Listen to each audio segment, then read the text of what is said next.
Hello, welcome back to RetroBreak. Last weekend I took my friend Callum to my favourite game shop, Entertainment World. We had a brilliant time there, I got a little bit of footage and I spoke to the owner and he actually said next time I go back to the shop to take my camera and I can do a proper tour of the shop, so definitely look forward to that one in the future. But for now, take a quick look at the footage and then come back and I'll show you what I picked up while I was there. Enjoy!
So I hope you liked that quick look around Entertainment World. It's definitely one of my favourite shops ever.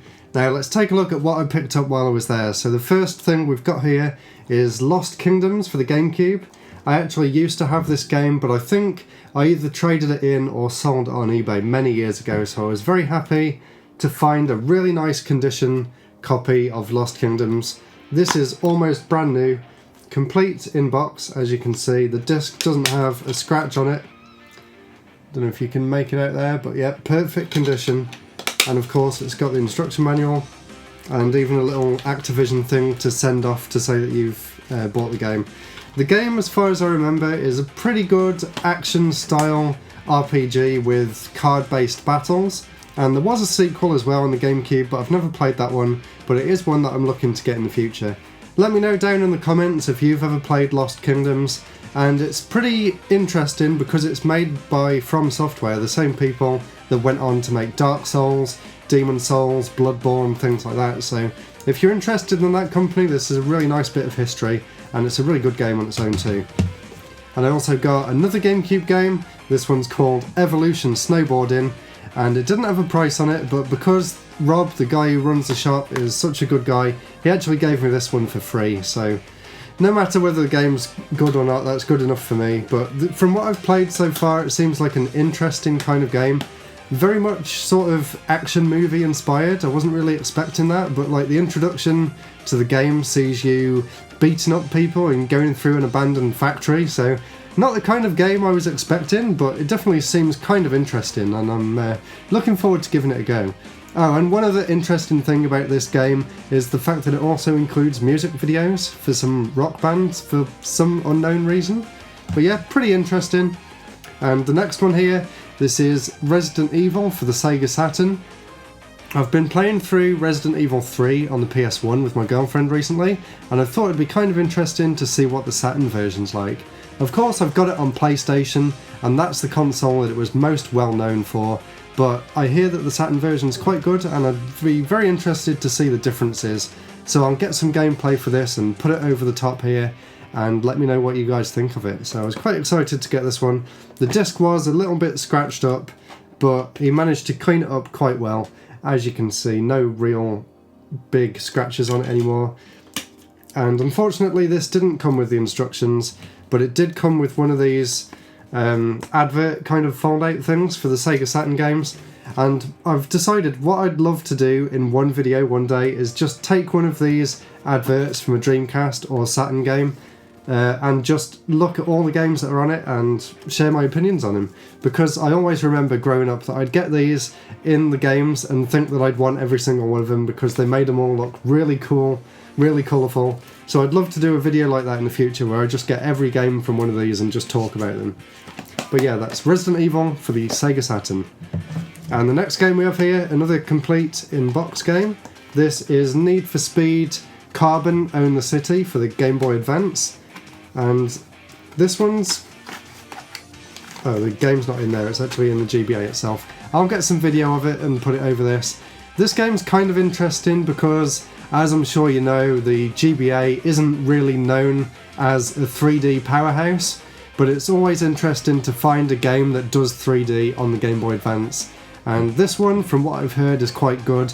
I really enjoyed the DS version, so it'll be very interesting to see how it holds up against the DS version, which I played a lot of back in the day.